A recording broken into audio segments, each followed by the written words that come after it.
welcome to the Monday evening.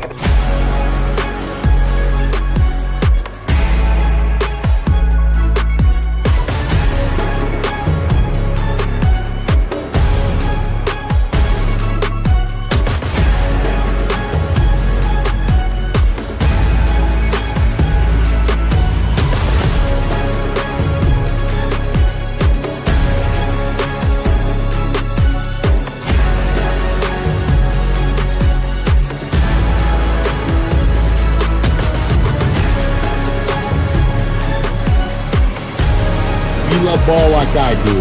After Dark, it's a must listen. It's where I go to get my hoops fixed. This is Field of 68 After Dark.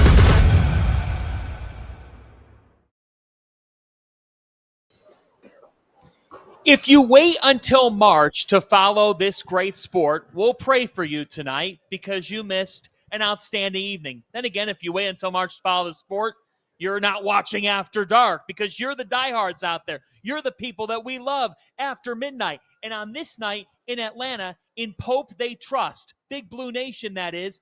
And an Atlanta watering hole or two could make their month's rent times maybe 4 or 5 months if they stay open this evening because the Kentucky Wildcats are a winner, 77-72 over Duke. Let's talk about it. I'm John Fanta. He's Randolph Childress. He's Rob Dauster. Jeff Goodman will join us momentarily. We'll have an interview with Hunter Dickinson coming up. We've got a huge show for you guys.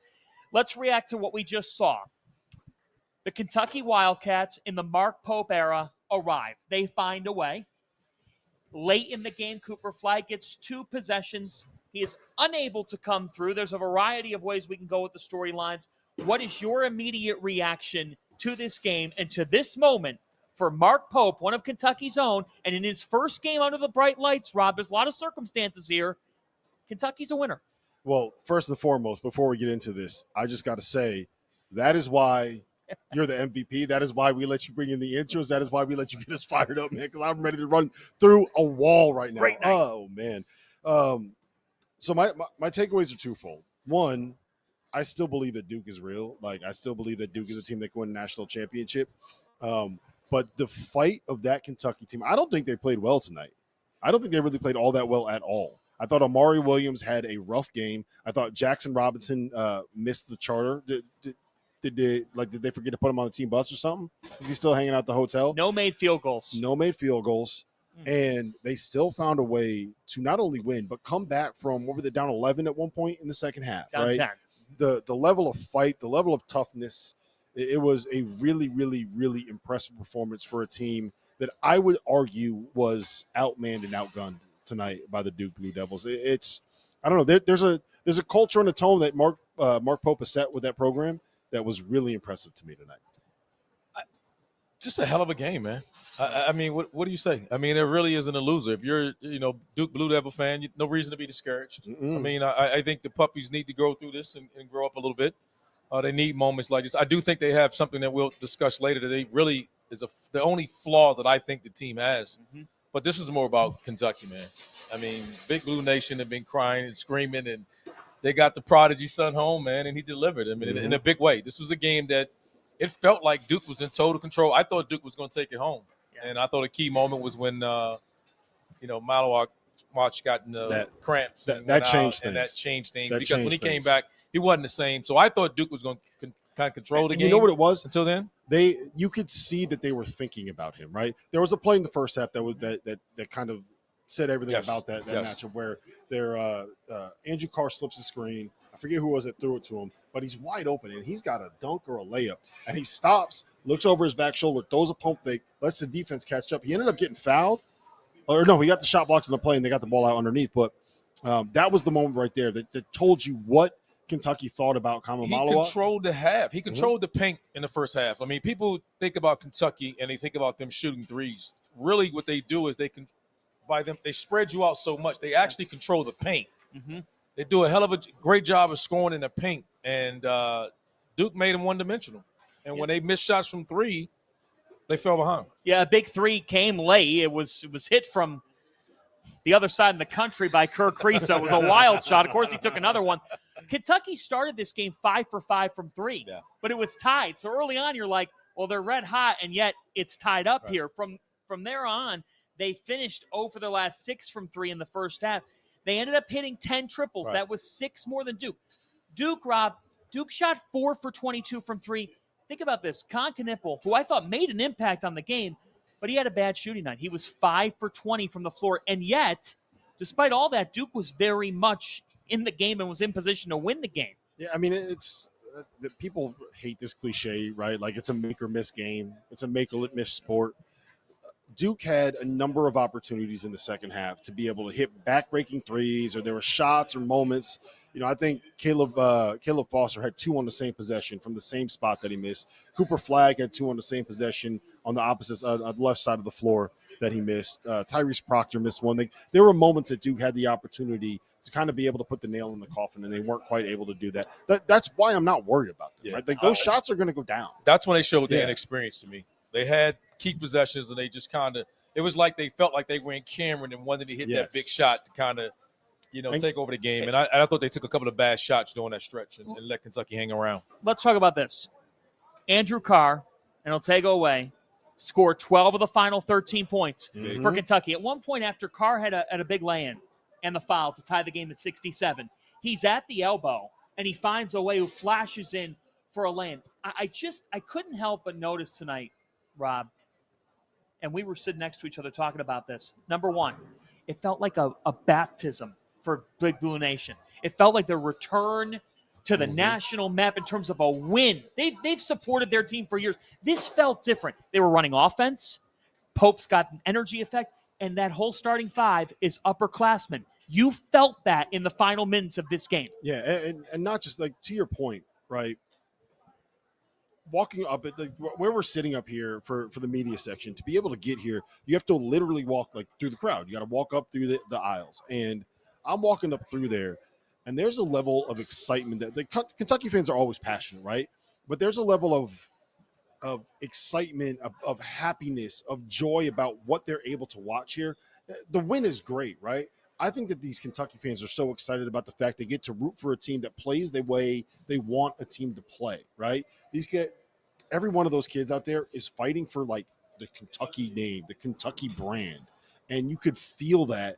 And part of that is because a lot of these are older guys that are now getting their opportunity to step up to this level and be able to compete for a national championship. You ain't competing for a national championship when you're at Drexel, when you're at Delaware. Like, great programs, right? Nothing against those guys, but you're not competing for a national championship there. These guys are coming here competing for a championship.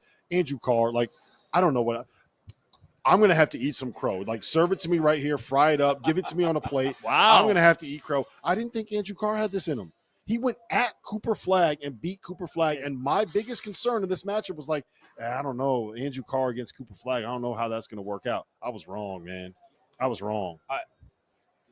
He's good. He was good. He was good last year for my Deke, so I'm a little bit upset about that. I'll be honest about that. But no, he can answer the bell. And we talked about it during the course of the game. I think he's going to be a big piece if this Kentucky team wants to continue on this path, because I think the two guys we just talked about, Otego and Carr, are the two guys I think that puts the pressure on the rim, that they can give the ball to. Otego gets to the rim to finish. And I think Carr can screen, post up smaller guards when they go through them laws of going cold from three, because they're going to shoot a ton of threes. They're going to shoot 25, 30, 35 threes a game, and you're going to have your ebbs and flows with that. But I think those two guys give them the consistency of attacking the rim. What makes special guest. Look wow, who it is. We do. We have a special guest fresh out of the locker room. It is Kerr Kriisa, who is joining us. Kerr hit a big-time 3 with right around 5 minutes to go tonight in the Champions Classic victory. And he missed one late, though. He had one block. Well, actually, Brandon Garrison made a big one. He did. He did a huge one. That was you know, And that was a huge one. Andrew Carr, 2 and yeah, 1s. we had a lot of big plays down in. You know, you guys have all come together for Coach Pope's first season at the helm. What does this moment mean for you, mean for this team, as a way to really ignite everything for this season? I mean, I think we needed that game badly to kind of see where we're at. And, you know, I think what we take away from this game is that we're pretty good. We're pretty good. And especially, you know, that's why you got older groups. You know, we dealt with adversity the whole game. We were down 9. getting down 4, then again back to down 9, and we just hung in there, and we kept trusting our offense, and nobody went doing their own stuff. So I think the maturity of our team and the willingness to make a play for your teammate, for our team, is just like, it's huge. It really is. How much of an adjustment do you guys have to make? This is a lot of guys coming together to try to make this thing work, right? Well, it's easy because everybody wants the same thing. Everybody wants to play in the last weekend or last Monday, or when it's usually it's last Monday, right? Yeah. Last Monday. That's what everybody, nobody came in for wrong reasons. Nobody came in, what everybody, probably you guys already know what I'm talking about. Nobody came for, chasing bags, etc. Like, everybody literally came and together to win games. How big was this? Because Big Blue Nation celebrated Mark Pope when he got hired, right? That was easy. But now to have him win a game of this magnitude, do you think it kind of tells him something of like, hey, it's not just about bringing one of our own home. It's about we can win. We can win at a high level. Oh, for sure. I mean, the offense we run, like, Pope's Coach Pope is a great coach. He's very good X's and O's guys. And I'm taking the whole staff. Like, we're bringing in, like, Alvin Brooks. Other than Mark Fox. Right. Yeah. Yeah. All right. I'm not. I almost got you almost did. Fox my man's though. No. But, like, we're bringing Brooks from, Coach Brooks from Baylor, like, defensive specialist. We got, young talent, GAs. We just have such a great. We have the best staff in the nation. When's the headband coming back? I mean, is it really gone forever? I don't know, bro. I gotta see. What do you mean? How about the stash? How long? I had these Duke people talk Duke on me all game about my stash, and then when I went to say after the game, they left. Oh, so you couldn't even talk. So you couldn't even talk. So if you're the Duke fan, who was by the court side, man. I mean, the stash did the work. The stash got it done tonight. Yeah, the stash has to stay. And I mean, Andrew Carr, stash. Yeah, all of you. Can you Travis all do Perry, it? stash. Can you all do it? You think? I don't know. We got it. We're talking. Who would not look good with a stash? I don't know, because some guys can't grow stash? anything out. Like Ortega, he doesn't really. Can't do it. Couldn't do it. Right. Not really. Lamont Butler, he has little wires. He got a little. Yeah. You got to take us inside the locker room post game. Is Coach Pope? Does he need a new quarter zip? Was there water? What was involved? I mean, of course we celebrate. We celebrate big wins. It's college basketball. It's the best time of your life, and when you win in a stage like that, you got to celebrate it. Because you don't know how many of them can come. So of course we celebrate it good. All right, we got to let him go. His mom's down there. Yeah, so. mom's But I just came because that's my man. Before you say hi to your mom, we do want to ask you this. You were very complimentary of Cooper Flagg. Very complimentary of him. Yeah. What was it like Go being? ahead. Yeah. What was it? What was it like playing him, and what did you see from him? No, he's, like I said, he's going to be #1 pick. I don't know why people, some people took it like I'm making fun. He's #1 pick. Like, what did you think of him though? Like, Up close. he's #1 pick, but Why? we got the win. Why? Why is he so good? He's tough. He really is tough. He's tough, and he tries to make the right plays. He's not selfish. Physicality. I mean, he's, for a freshman, it's impressive, and he's not scared of a moment. I mean, he made down the stretch. He made a big 3. So he got some balls, and I give him that. Like, he's a very good player. He's #1 pick. What are we talking about? Hey man, you're one of the best personalities in the enjoy sport. Mom. I appreciate y'all. Enjoy Mom. Yeah. I'm glad you're back winning games after last year. Goodbye. It's just great to see Kerr Kriisa as we welcome in. As Kerr Kriisa, that's the key. Him being him. Goodman. On a winning Goodman. team. You can't didn't ask ask for your anything better jersey? than that. Huh? You didn't ask for the jersey? The jersey. You No, could've I gotten didn't. I'll the get the jersey later. Goodman, I'll get the jersey later. I'm going to listen to our our producer Dagan Hughes. He says, "Please take off your credential as you sit down on the set." That was it. Get some stuff done. You got it done. Yes. Okay. All right. The floor is yours. Kentucky wins 77-72. The Jeff Goodman immediate reaction to what we just witnessed. I mean, I'm a little surprised. I mean, again, they hung around long enough. I thought Duke had a chance to throw the knockout blow several times, and they didn't do it. And then, obviously, Kaman Maluak, he was cramping up, so he was in and out of the game, not himself. Andrew Carr, man, wow, did he make some plays down the stretch. The ex-Demon Deacon. Yeah, don't rub it in. We saw that already. 2 and 1s, great pass. He was great. I mean, he made, but like Kerr said, the beauty of this team is power in numbers. Yes. Right? And they wore Duke down. Duke was down to like 5 dudes at the end of the game, right? I mean, Zion James was hurt. That's another thing I think that worries me about Duke is just the pattern of last year, right? This is a team I thought without question was 10 deep. And Isaiah Evans and Darren Harris, No, they didn't get off the bench. today. No. And I They go 8. They go 8, but I think this is the time in games like this and this early in the year, I think you need to try to give those guys minutes. Because But what if they didn't earn it in practice? What if there's a clear difference? That's exactly what it is. Right. But I think you judging it from last year's team. I mean, I've seen Coach Shire say it before. If you don't show it to him, he's not going to play you, which is the way it should be. Yeah. But they're talented freshmen. I think you got to. We know the talent is there. Yeah. There needs to be, and then you got to try to figure out a way to get those guys and going because I think you're going to need them in February and March. Yeah, you said earlier that there's one thing that you're really concerned about with this Duke team. What is it? Point guard play. Still, And I say that they because don't have a point guard. Well, they don't really have one, right? Well, I'll say this. People get technical with point guard or not. Having a guard that you feel comfortable putting the ball in his hand to go make a play for you at the end of a game is the only thing that I see that this team lacks right now. And again, That's Cooper Flagg. It's not Cooper Flagg. It is Cooper Flagg. They're going to put the ball in his hands. They're going to. I don't care who your point guard is. The ball is going to be in Cooper Flagg's hands at the end of the game. It went in his hands tonight. And it's but it's also when you do it and how you do it. Giving it to him at the top of the key and making him drive through the teeth of the defense. I hear you. Because he's a guy that turns his back, he spins, he uses his length.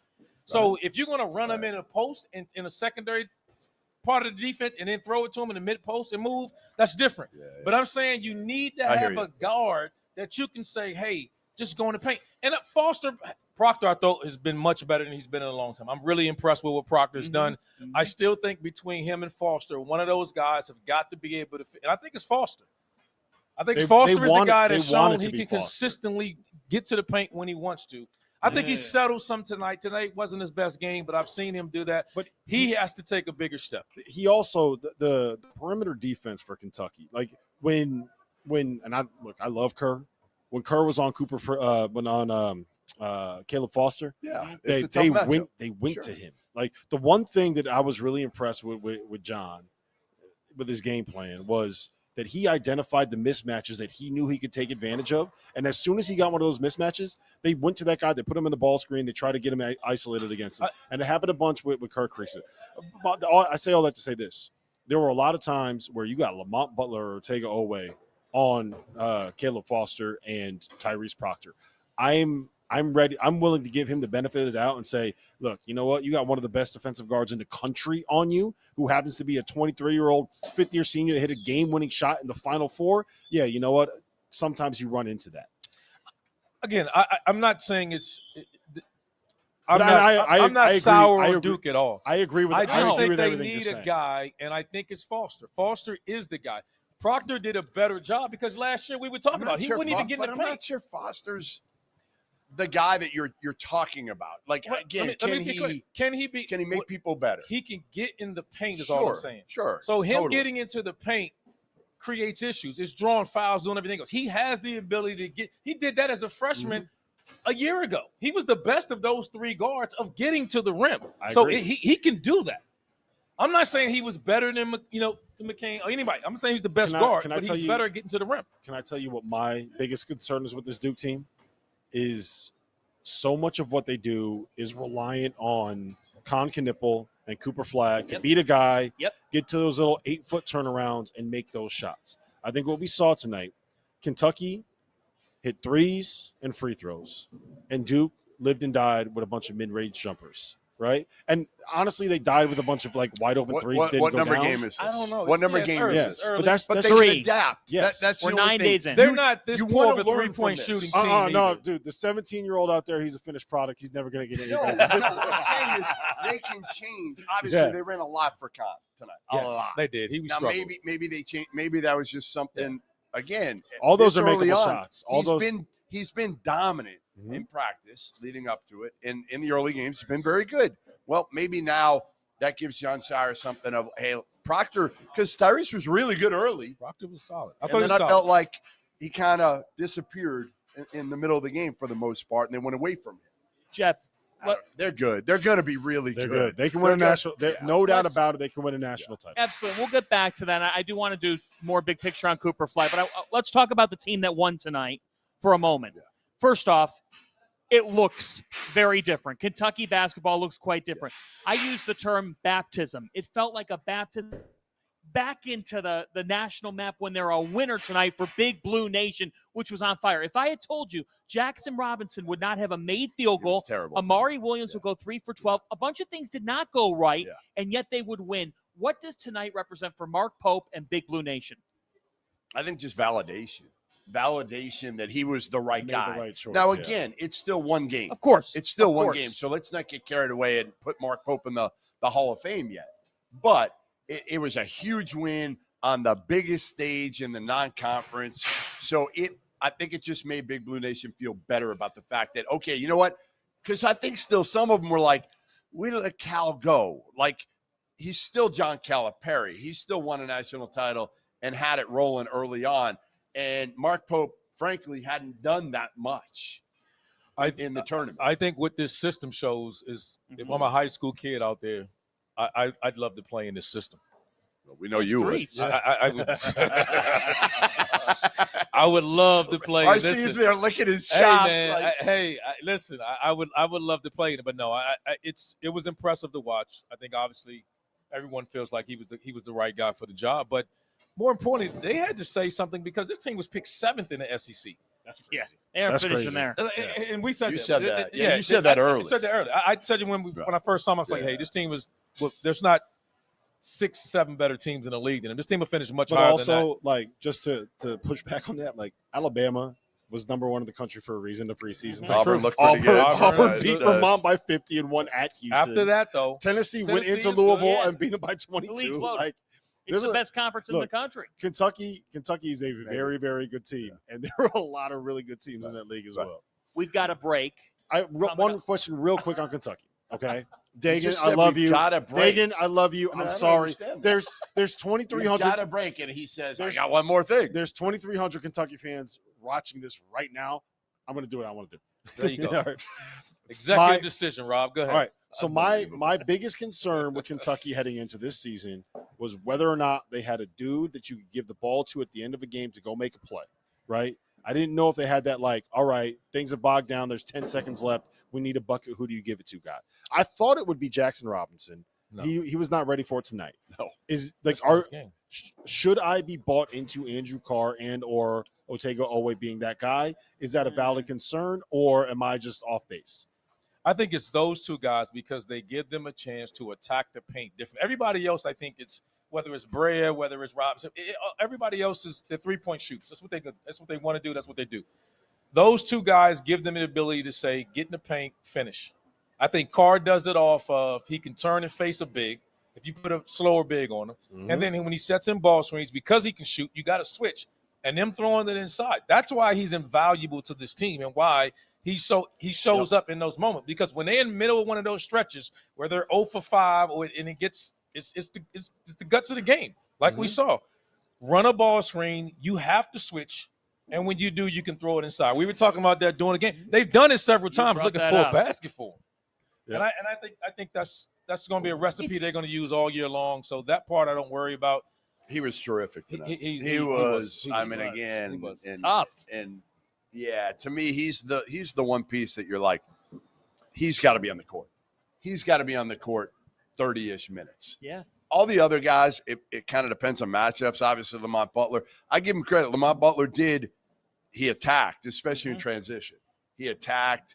He got to the line.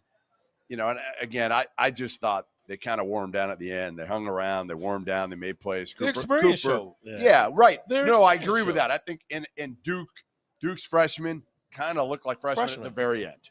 Brandon Garrison also made a couple of big plays. There's the thing, Rob. I wouldn't be overly concerned about it because I think it can be interchangeable. They have a couple of different. Carr's the one who has to be on the floor. Well, it's going to be Robinson's whoever's never hot. going to be that awful. Whoever's Yeah, it could playing be well, Bryant. matchups. Kobe Bryant could have a huge Robinson, night. it's either one of those guys. They just need a couple of guys hitting shoot. They were beauty of 10 this to team. 25. They got so many three-point shooters. What they don't have is another guy like Otego Away. Another guard that gets to the rim, make a play, puts pressure on you, and make a play. Yeah. I think those two guys. But like why Kerr is great for their energy. You can see like he gives them that, right? He gives them a guy who's been Ability there to before. make shots. Yeah, and the Stones to he took like a 30-footer. Oh yeah, no, he took some just ridiculous backed shots up and, tonight. like, whatever. And he ain't afraid. No, he is not. There's That no he's moment not. too big for him.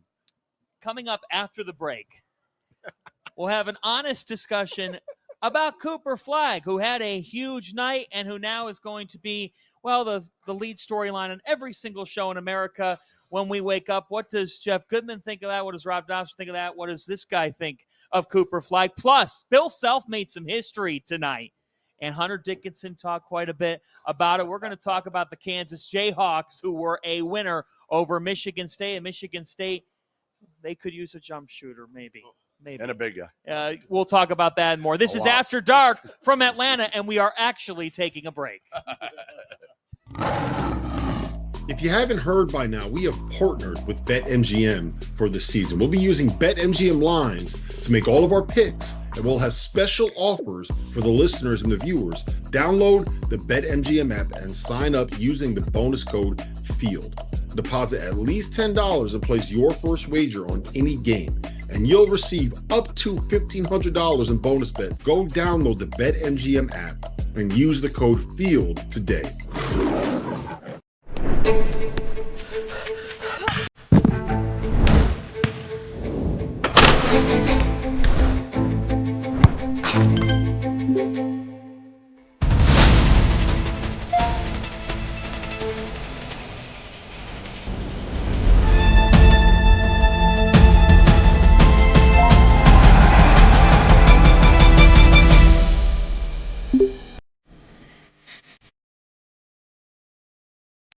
Now that college basketball season is back in full swing, I need to remind you guys about our partners over at Autograph, where the real college hoops fans reside. The Autograph app curates all of the best content for every sports fan and every sports fan's favorite team.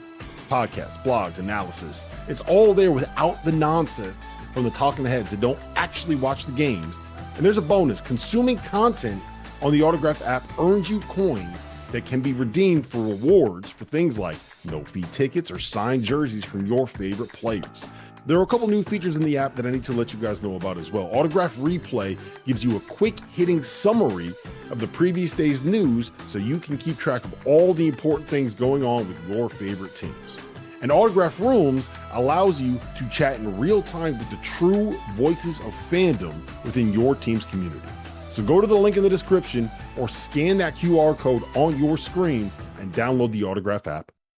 Now that the college basketball season is in full swing, you need to make sure that you have access to the best betting tool on the market, the Rhythm app. Spelled RITHMN, is a data-backed app that uses AI and analytics to identify inefficiencies in betting lines and the player prop market that will allow you, the user, to profit. You can create customized, analytics-driven betting models tailored to your personal preferences as a bettor. Users have access to up-to-the-second against-the-spread data. And if you're like me and you understand pictures better than numbers on a screen, Rhythm's internal trend analysis provides you with the kind of graphs that will allow you to evaluate past results and project future performance in a visual way. Every Division I college basketball team is included in the Rhythm's metrics. Free subscribers to the Field of 68 Daily will get 25% off for a Rhythm subscription. Use the QR code on the screen to sign up or download at the link in the description. Welcome back to After Dark. John Fanta, Randolph, Childress, Jeff Goodman, Rob Dauster with you. We see you. We hear you, Big Blue Nation. Lot of reaction off Kentucky 77-72 win over Duke. Let's talk about the other side of this. Cooper Flagg, the most talked about basketball player on the face of the planet. 26 points, 12 rebounds tonight, several times. I mean, to get Duke tied late in the game, he's hitting tough shots and ones from the elbow. Hit a three on a night where they only hit 4 threes. Let's talk about the discourse because, Jeff, you know it. You've worked at it. You worked at ESPN. So you know what comes on in the morning, a variety of things. What do you say about Flagg's performance, and would you have done anything differently if you were John Shire, giving him the basketball twice? It didn't work out, but it's November. It's day 9 of the season. This kid is a reclassified freshman. He's 17 years old, playing against a bunch of kids. Kerr Kriisa, I think, is like 23. So it's going to be a little bit of an adjustment. And he was the best player on the floor. And he was the best player on the floor tonight. He made a couple mistakes, but Cooper Flagg is the real deal. He does everything well. There's no major hole other than maybe his 3-point shot, the consistency on it.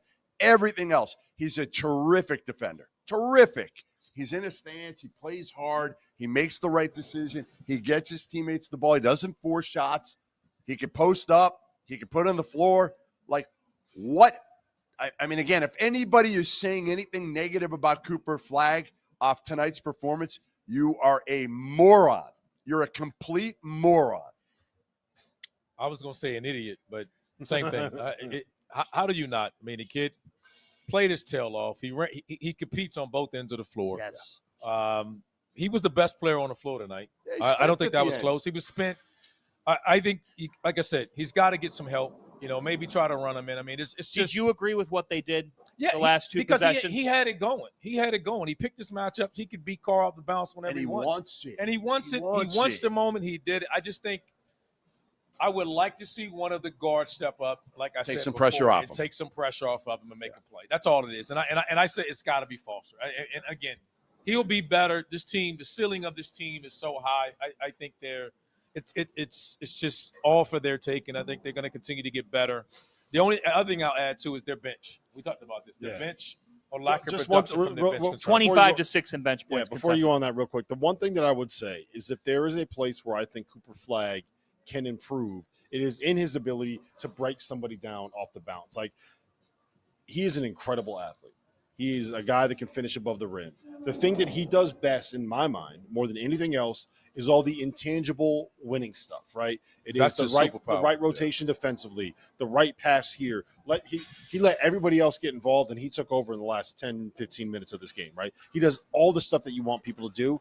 Where the next step for his development is kind of what we saw at the end of the game here, where it's like you're isolated against someone, and you have to go break somebody down off the bounce. That's not what he does great yet. He's good at it, but that's where the next step of his development is. He was able to do it, too, in AAU and high school ball, right? He was able to get away with things that he can't get away with now. And I will tell you this. I thought the physicality caused him some issues, which is expected because he's playing against 17 years old. They got 56-year seniors out there, man. And that's my point. Come on, so I don't think it's I think he's fine with that. I just think it's just the natural physicality that he's playing against. He gets bumped when he's driving because the ball wasn't stolen from him from his guy. It was coming from the help defender.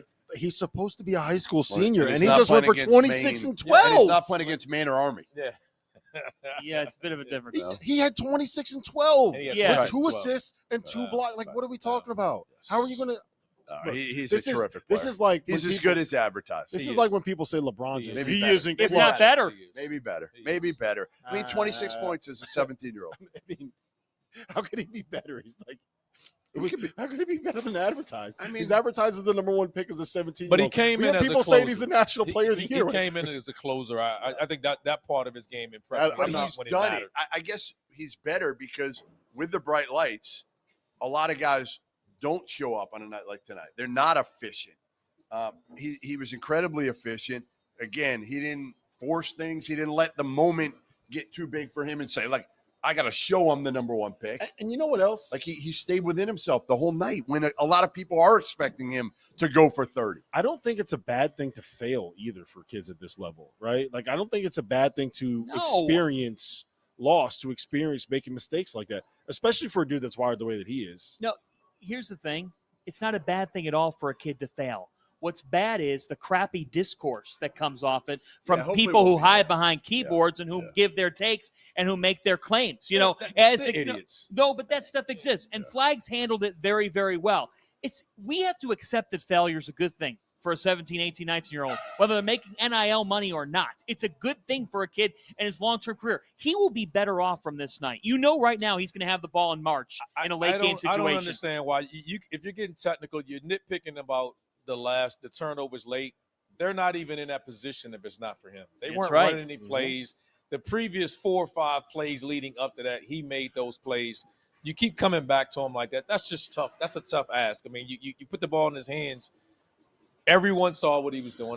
He was the best player on the floor, and I don't know how you argue it. He came up short at the end. This team will be better for going forward. I want to talk to you about this.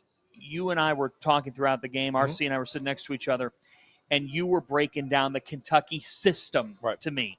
All the Big Blue Nation people are going to love to hear this from you. Break down what you like about this system and what is different about Mark Pope, what his system is. I think it's, like I said, the biggest thing is that everyone the threes and they think it's all fun with shooting a ton of threes. What this team does is put so much pressure on the rim. Williams is an underrated passer. So they spread you out with that. And now he doesn't have to be great because they shoot the ball so well on those dribble handoffs that you can't lay off of them sitting in the paint. So he's throwing bounce passes and hitting the guards, and they've done a really good job leading into this about controlling the paint and also shooting threes. I just thought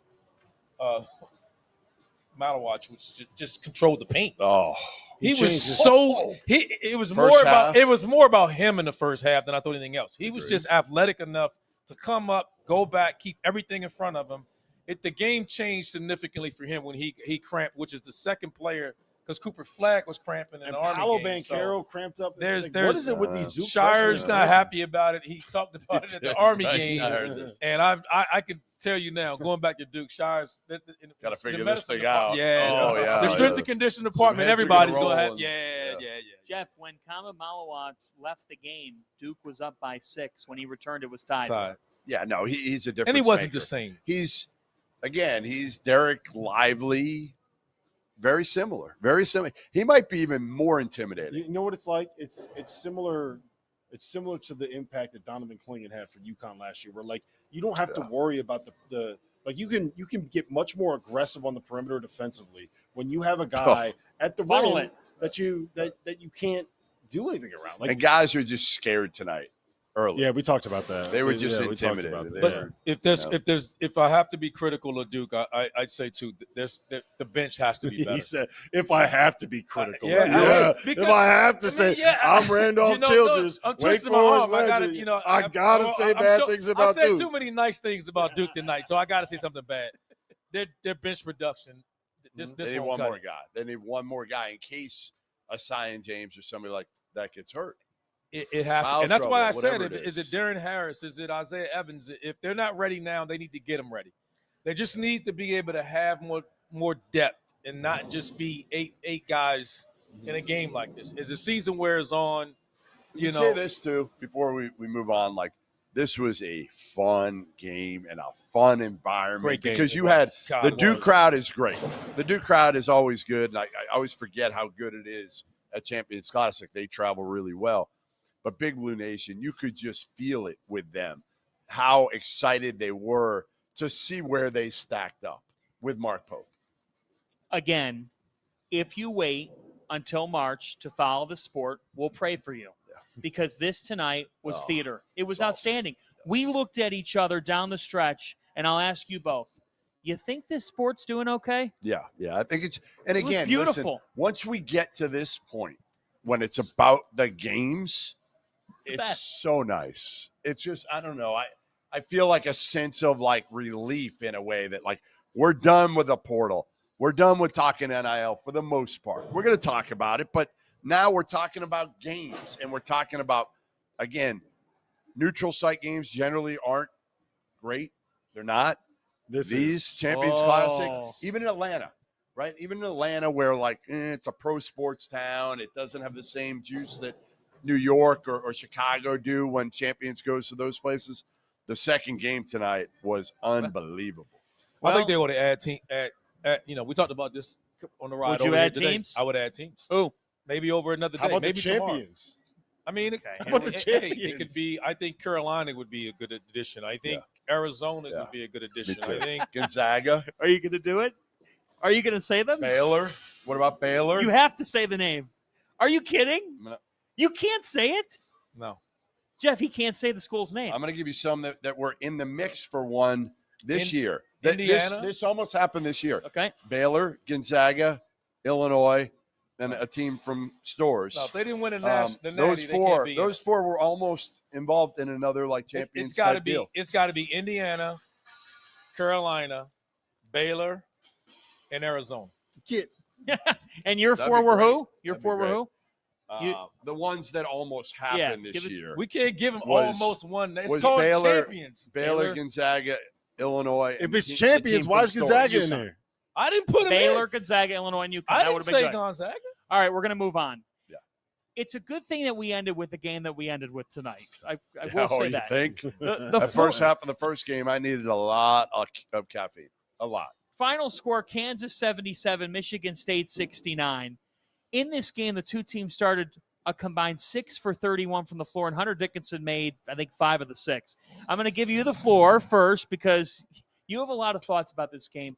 And one of the thoughts is that you saw, wake up. That's right. You saw some similarities, actually, in the two teams in terms of some of their issues. What did you notice? I think the lack of shooting that these teams dealt with last year are still here now. I agree. I think, Michigan State. I disagree. I do. Really? Yeah, I think it's too early to evaluate that with Kansas. I'll say this. Michigan State, you're 12. We talked about today. When you first, we talked about it, and you even mentioned, you said, the arena is a little bit different. Yeah. And they were 4 for 24 today?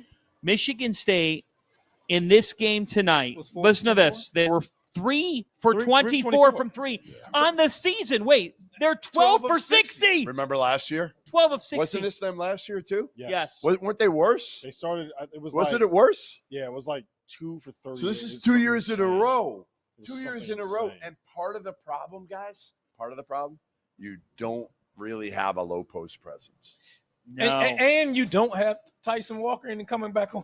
There's a lot you don't have. There's a lot you don't have. At least you had him as a moment that could get hot, take over a game, and he could close. So if you don't have a post guy, I like their guards, but they still don't have that guy to give the ball to give them a bucket. They want so Veers. They want to be that guy.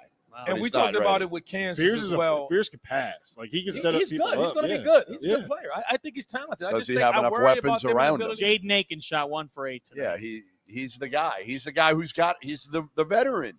I And worry listen, about their how roster. they play.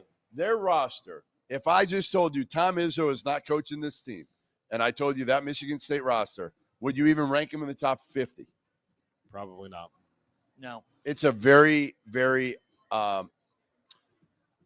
unimposing. I don't think either one of these roster. teams are built to run away from anybody.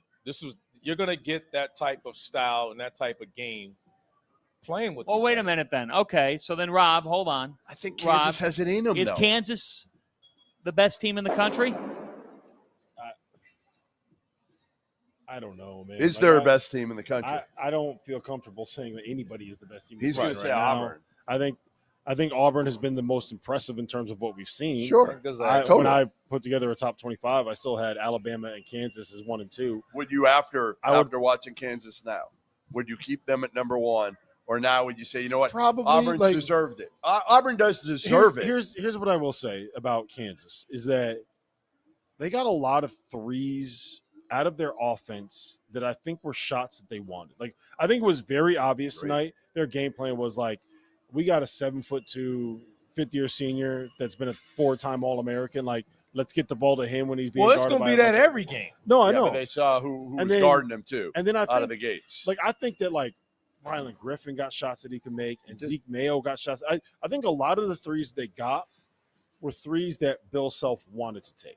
Now my question is, did they just have a night where they missed them because they're shooting with that weird Spalding ball that nobody really likes, and they're playing in their first game, and like AJ Storr is still kind of finding his footing, and Zeke Mayo just had an off night, or is this an issue where I mentioned it on Saturday night? I don't know if you were there, Randolph. You don't have to guard DeJuan Harris. You don't have to guard KJ Adams. Nope. You don't have You're- to go out and guard Hunter. Hunter's going to take Yeah. 1 or 2, 3, 1 or 2 So games. like when you're running things through him in the post, you're already in a situation where you basically have only 2 shooters on the floor because you want to run things through Hunter in the post, and you already only have 2 shooters, and like those guys aren't making shots. So I don't want to say something where I think it's similar to last year. It was clear that Kansas was a team that could win some games, but wasn't going to make a run in March. Who are the other two shooters, though? Mayo and Griffin. It's Mayo, Mayo. it's Griffin, Mayo and Griffin. it's They need Storr. one of them to make shots. They do. And if both of them do, they can run away from people. It's Mayo, it's Griffin, it's Storr. Mayo likes to And play Storr. with the ball a lot more. It's not Storr because Storr's more of a driver. Because right there. Mayo was a point guard last year. And that's in my South Dakota point. State. And he's playing. He's got to learn. He's got got to learn. You his got to role. give him time to play off the. And that's an But adjustment for him. he's a It's not- shooter. he's He a- shoots 40% from three. He'll be fine. Griffin is a little bit up and down. He made a couple tonight, a couple big ones. But like I think they're both capable. High also- 30s. I think. No, they'll I be think fine. they'll finish the year that way. I like that starting lineup with both of them. I love it with both of them, but the problem is when you don't have both of them on the floor, they're not playing together the entire time. When you don't have after those two guys, who else are you worried about making a jump shot for Kansas? That's all I'm saying. Over the course of the season, There's not. It's just the three guys. I mean, and that's Storr it. can. and Right, Storr is Storr can. capable of making a shot, but you're not You're- fearful of him he beating. was- You're more well, about he him had a bad- driving. When you're playing defense against Storr, your game plan against him is like, I'm going to close out short to Short. make sure he doesn't Yes, drive. that's all I'm And saying. when I get out there, I'm going to contest any jumper that he and, makes. and they're going to defend their ass off. It's Kansas. I'm just nitpicking. They're as good as advertised. I just You're worry right about because DeJuan Harris isn't really much of a threat, and KJ is not. He can't. it puts that much more Yeah. pressure on those two guys. Sure. Mhm. And when you go to the bench and you sub them, now you got four guys out there. And so Yes. as the other team is saying, all right, when they go to their bench, hey, which Griffin's in, find him. Other guys you lack off. Hey, Mayo's in, True. find. That's I- all I'm saying. You're I just- scheming them a little differently. yeah. So it allows you to stay in the game because these two teams are similar because they're going to physically mangle you defensively, and they're trying to beat you from the two inside the paint. They're trying to control the paint. That style allows you to stick around. That's all I'm Yes. saying. No, I agree with everything you said. I think that DeJuan Harris and KJ Adams are two of my favorite role players in college basketball, right? I just Play love so all hard, the stuff man. that they bring. And I also they're all about winning, man. and I also so- think that it's really hard to play with those two together on the floor at the same time when you run stuff through the post. Like it makes things difficult to do because things get clogged up in the paint. And they're going to win a lot of games. They're going to guard the hell out of people. They're going to make it very, very difficult for you to score. And it's also going to be something where sometimes the offense is going to look. And like again, it's I'm only saying it from a national championship because that's the expectations top- in this team. Yeah, They're the number one team in Absolutely. the country. So Yeah. I'm only saying what we're 6 debating. game And stretch. yes, Yes. that's a good thing you said that. yes. What we're debating here, Kansas fans, is whether or not Kansas is the number one team in the country or a top 5 team in America. Yes. No, basically. we're also Yeah. debating. No, I think we're also debating whether or not we're concerned about their perimeter shooting or not. Over a consistent period Yes. of time is what I'm saying. Yes. And in March, are we comfortable with this team shooting or the ability to shoot come March? I think so. Yes. I'm Before pretty we- sure. Yeah, when we're talking about Kansas, we're evaluating them as a national championship contender. So, yes, we're going to be critical because that conversation typically gets smaller as the year goes And on. I expect Griffin and Mayo to be the shooters that we're Yes. talking about. I just say they If you do, They- then what are you worried about? because they're not going to be there a ton of time. And will they be consistent enough throughout the year? Meaning that when they go out of the game, I'm going to sit there and say, "Hey, No, I'm with. I'm guarding Mayo. Hey, the rest of you guys, I'm sitting in the paint." There's 4 people on this panel right now. 3 of us know ball. 3 of us understand your point, and there's Jeff Goodman. It's late. Wow. It's late. Well, Jeff's tired, man. Before we I'm go going- to our interview with Hunter Dickinson, he had 28 and 12 on Dominant. 13 to 21. What'd you see from him tonight, Jeff? dominant. Yeah, I mean, I saw him licking his chops when he saw who was guarding him to start the game, and I saw him licking his chops He was. when he saw who was next. He was. And it didn't matter No. who they threw at him because Hunter Dickinson, yeah, he just had his way tonight. He had his way. And Whoever when the they didn't offensive double end. him, I thought, all right, he's going for 30, and I thought could've this game's going he to run could have away. went for 50 I thought if I thought they if would- kept- there was Right. a Michigan State fan sitting courtside that was chirping him or something because every time he yeah. scored, like Yeah. he looked over He at did. somebody He and did he this, and he did had this something to say. early. Like I mean, he was the was- only one who made like a perimeter shot early. He hit a 3. Like Yeah, nobody he was else. the only one. Their shot chart, I want to see it at It's halftime. brutal. I mean, I'm telling you, I think they took Kansas or Michigan State? both. Both of them. They were both terrible from 3. Both of them. Yeah, the first half of this game, that game was tough. It was. It Oh, was I was it's thinking like to going myself, to the dentist. what are we tough. doing down Yeah, here? it was bad. I mean, it was bad. absolutely telling you, we need brutal. that It's like first Atlanta half. traffic. Yeah, I mean, that's right. I mean, the That's two right. teams shot a combined 8 for 41 from three. 8 for 41. It was like watching Rob drag that big thing, the big cart Let's around go Atlanta. Let's go to our interview with Hunter Dickinson. We caught up with him after Bill Self breaks Fog Allen's record with his 591st win as Congrats, the Kansas Bill. head coach. Congrats, Coach Self. Here's our post-game conversation with Hunter Dickinson, the All-American. Big win over Michigan State. It wasn't pretty, especially in the first half. It was pretty for you offensively. Nobody else could make a shot. What was that first half like? I mean, it was kind of like a dogfight. It reminded me of Big Ten basketball. I mean, they're a super well-coached team. They play super hard. They run their sets, really effectively. And Coach told us it was going to be a rock fight. That's kind of what it was in the first half. Just super proud of my guys on how they, were resilient and really fought through adversity. We executed down the stretch when we needed to. I mean, you get Carolina and you get this one. Neither a game where maybe the way people thought it was going to go for the number one ranked team in the country, but again, it's so early. Yeah. How much do you think fans and other people have to put in perspective where we are in the season? I mean, when you got to look at it, we still have pretty much a brand new team. Obviously, we have got me, KJ, Juan coming back, but the rest of the guys are pretty much brand new out there, and they're still trying to figure out, how Coach Self coaches and what he's trying to look for and stuff like that, which is hard. It's an adjustment, but they've had great attitude so far, and again, I think we're just scratching the surface, man. Like, we didn't shoot it that well, we didn't play that well, and we still, drug out a really, really hard-fought win, and I think it just goes to show on our resilience and how we executed down the stretch. That's what I was going to ask you about the perimeter shooting. You didn't shoot it well. How good of a perimeter shooting team can this be, or will this be? I mean, our best shooter, he didn't hit a three today. He didn't probably shoot it the best, but like I said, in there, he had 10 rebounds, 7 assists. I mean, he made winning plays, and that's all you can ask for, really. Like, out there, he's more than just a shooter. He went out there and made plays. Rylan Griffin probably hit the biggest shot of the game in that corner three late. That really kind of propelled us to the win. Even though that we weren't shooting it the best, we still grinded out a win, and I think that just goes to show you that you can win in multiple ways with us. When do you think is a time that we can evaluate this team with all these new pieces? Because people want to judge early. Like, when do you think is a fair time? I'd say going into the tournament. Give us till then. That's a little late, Hunter. Well, how about league play? I've always thought that you don't want to be peaking until tournament.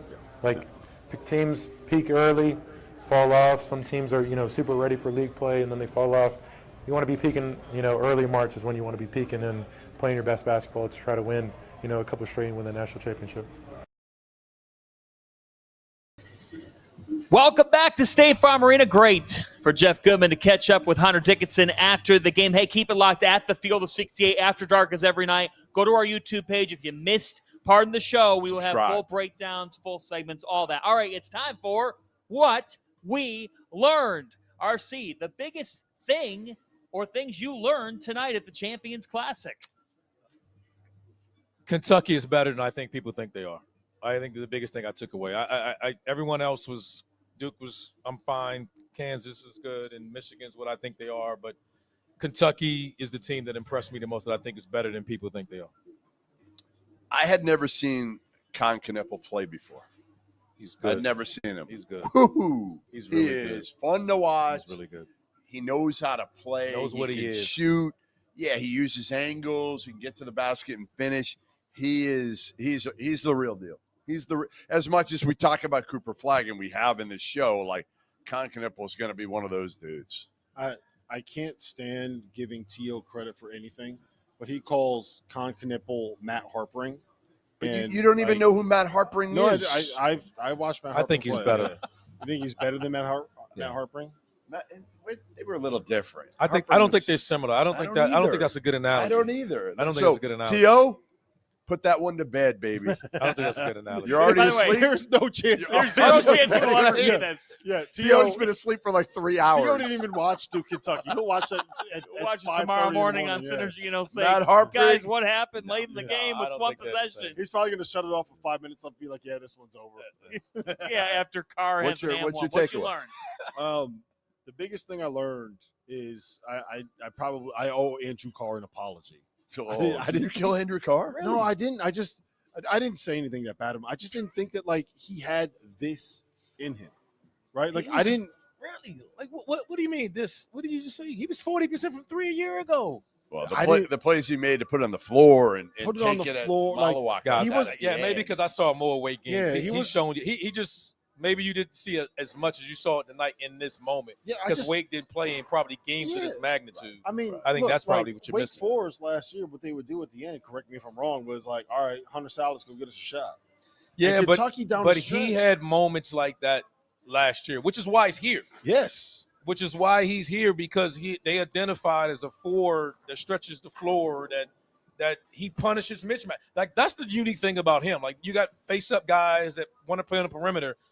He's developed to a guy that you switch a small guard on me, run the ball into me in the post. To be clear, like I knew he was a good player. Yeah, I didn't know he was that, like that wanted it that at the last 3 minutes of the game. He's going to win you a game against Duke, against this Duke team. Like, okay, Andrew Carr, like toast of the night, Andrew Carr. Boom, there you go. I'm going to use this. MKFA. Mark Pope has made Kentucky fun again. Yeah. They're fun again. They were fun to Yeah. watch. This fan base was on fire. Their style is interesting, and he's one of their own, and you can sense it. So before the game, I'll say this. I saw Mitch Barnhart, the Kentucky athletic director, and I was talking to him for a few minutes. And I said to him within the conversation, he would not stop smiling. This is before the game. And I looked at him and I said, Mitch, I've seen you smile more in these last 2 minutes than I have in the last 10 years. Well, he's talking to his head coach for one. Yeah. And his head coach is easy to deal with. He has a relationship with his head coach. I mean, think about that. Like Cal, it was all about Cal. Yeah. Like, okay, here's a great example. Tonight, I go down there for the press conference. Have you guys ever seen, you've been doing this a long time. I know you've been in enough post-game press conferences. So they walk in, and it's Andrew Carr, Owe, and Mark Pope. And right away, Andrew Carr goes, all right, I'm going to make the opening statement. And he just starts talking for a minute straight. And I'm like, I don't think I've ever remembered a player coming in, the coach is next to him and saying, I'm going to make the opening statement. And obviously, Mark Pope told him he could. And it's a player's program now. It's not about the coach. It was always about John Calipari. And now Mark Pope is trying to make it so it's not about him. And it's going to be hard to do that because we're all going to give him the accolades as a coach and as a former player. But again, it's very different vibe now. Jesus is my savior. Pope is my coach. He loved that shirt. That was a shirt. That was awesome. It was a heck of He's going to want to take credit for it. Of course, absolutely. Hey, it was a heck of a game, Yeah, and Duke's going to be just fine. Yes. And a tremendous win for Kentucky. Let's talk about another elephant in the room right now, and that comes in the Big Five in Philadelphia tonight because at Hagan Arena, St. Joseph's beats Villanova 83-76. Get this. It is the second consecutive year that St. Joe's has defeated Villanova. You'd have to go back to, Phil Martelli and 20 years ago. Those teams, Jameer Nelson and company, getting it done for St. Joe's. Delonte West for St. Joe's. That's the last time Villanova was losing back-to-back years to St. Joe's. Villanova has now lost 4 consecutive Big Five games. Those have come to St. Joe's, Drexel, Penn. The point, Kyle Neptune is now 2-2. He has lost to Columbia, and now he's lost to St. Joe's. What is the panic mode now at Villanova, Jeff, and what do you make of this situation right now? Yeah, I mean, I feel bad saying this because I really like Kyle, and he obviously had a difficult task following Jay Wright. But I think this is the beginning of the end. I just don't know how he's going to dig out of this. With these losses in the non-conference, you're going to have to finish in the top 3 in the Big East. How are you going to do that with that roster? You're not. And again, Villanova was the best program in America while Jay Wright was there for those last 4 or 5 years. Mm-hmm. And now they've turned it into a program that, again, they're like 500 in his tenure now overall. I just don't know. I don't know how. I don't envision a scenario where Kyle Neptune, unfortunately, is the coach next year. I just don't know how they're going to turn it around. What I'll say is this, and I don't disagree with you. Like the results seem like they're trending in the wrong direction, right? And if you don't win as a coach, you don't have a job. Like it's that's just the way that it works. But I will say, I think that replacing Jay Wright at Villanova is the most difficult, following a legend that you can have. I think it's more difficult than North Carolina. I think it's more difficult than K. Because wait a minute, we debated K a couple Duke? years ago. Listen, because Duke. We Hold on. debated Listen, this topic, because and Duke. Jeff told me K was harder. No, because Duke can not even recruit close. itself, though. You can still get the guys. The pressure, at Duke. though. The pressure, You can still man. get the guys at North Carolina. At Villanova, replacing Jay, the reason Villanova was successful under Jay Wright was, one, because of the culture that he developed. True. And two, because his system was all about player development and guys getting taught how to play the Villanova way. Like, they didn't run sets. They didn't run plays. They had concepts, and what he did was he taught these dudes how to play because he was as good of a teacher of the game as we've ever seen in college basketball, ever, point blank period. And asking Kyle to come in and try to replicate that culture and try to replicate that level of player development and try to replicate that level of, like, teaching guys how to play basketball the way he wants them to play it's just an impossible task. And you're not going to be able, like, with North Carolina, like, you're going to have, it's the North Carolina brand. It's Jordan. It's all of that. Like, there's something about those two programs that recruit themselves because of the star power, because of Nike, because of, like, but it's the looks changed that with you get. NIL, and he had NIL a year ago. It has, and so it's a little bit different. Yeah, no, I don't. I'm not disagreeing. And I'm not sitting here like trying to. I'm not sitting here. $3 million last year, not this year. I don't 3 think. million. I'm not trying to defend Kyle Neptune. I'm not saying like, like you guys are wrong for criticizing. No, like this is what you get when you're coaching. It's a brutal job. I just think I'll it's add so. this. I'm not an advocate. Chance. I'm not an advocate for guys in 3 years with a young coach. I think, in fairness, I would say it needs to be 4. The problem is that was a national champion. That was UConn before UConn today. Yeah. That's what that program was. So he's a victim of the success of that program, right? It was a blue blood in a sense. And you knew what you were getting yourself into. And now the one thing I push back on what you said, Rob, is he's a product of that. He's not changing anything. So that part, the development, that shouldn't change. That should still be there. The other programs, I thought Hubert changed the system of Carolina. He went away and was able to do that. Shire has done things his way. He's shaking things up. This, and I guess I'm wrong, but the transition with Kyle should have been seamless because it's the he was same. only gone for a year, by the way. He was only gone for a year. It's supposed to be the same thing, right? And so my question is, again, has the NIL dried up and it's a product of that? Because if that's part of it, then it wouldn't matter even if Jay Wright was still there.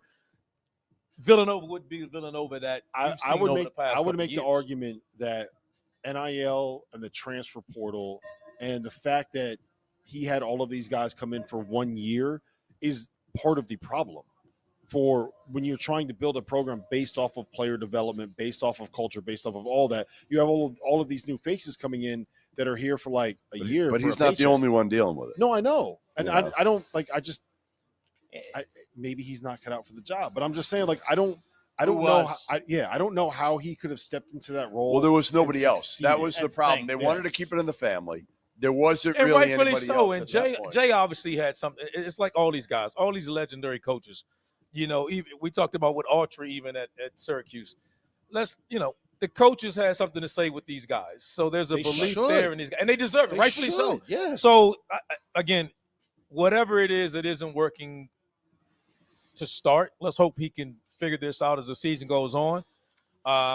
It's going to be hard in the Big East this year, too, because there aren't going to be quite as many resume wins this year. No, I agree. You know what I mean? So, like, if you don't do it in the non-conference. There's also not a clear bottom.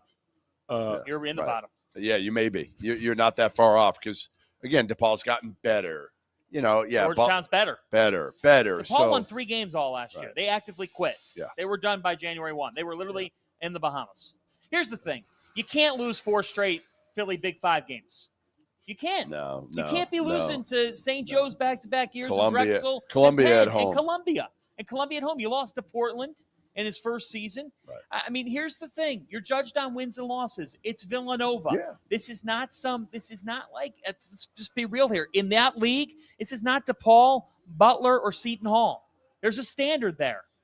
They were 264 and 53 over Jay's last 9 years. And they had the talent, man. Like, you had Cam Whitmore, you had Eric Dickinson. You had talent. Like, last year's roster was a top 15 or 20 roster in America. You can't, to your point, I liken it to a restaurant that had everybody's been to that family-owned restaurant where the dad ran the restaurant for years. Unfortunately, the dad, might have retired or he passed away, and then the family kind of keeps it in the family and tries to do it the same exact way, and then you taste the food and you're like, this isn't what I grew up loving.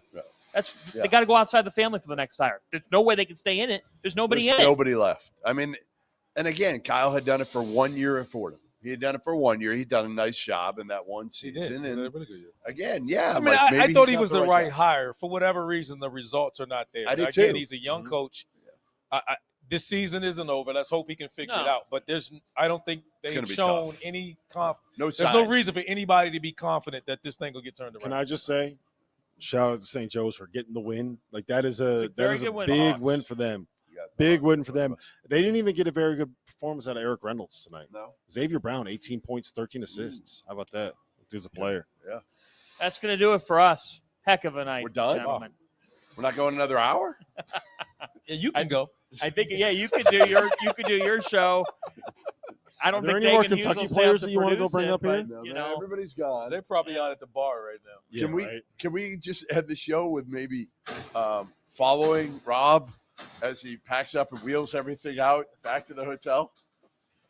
Just amazing that you would go there at this hour. I'll give him credit. The dude, the dude literally carried up this huge box. I ran it for up anybody the stairs. that knows, this thing is heavy. I ran it up the stairs. He ran up the stairs. He comes up huffing and puffing. I'm like, what did you do? You got the endurance in, man. Got his work you were doing work. Got his work out of it. The blood pressure was going. The heart was pumping. I was worried about you. If my Apple Watch was going off, it was saying, like, you getting a workout in? Like, no, I'm just carrying some shit up the stairs, man. Oh, my goodness. Yeah. Let's wrap We got to wrap it up. All right. Wrap it up, fam. If you're a college hoops junkie and you're definitely still awake, Oregon was down 67-61. They just tied the game with Portland with 10 seconds to go. Wait, Portland's got the ball with 7 seconds, 6 seconds. Now with 5, a drive to the lane, a runner. It's off, put back, a strip.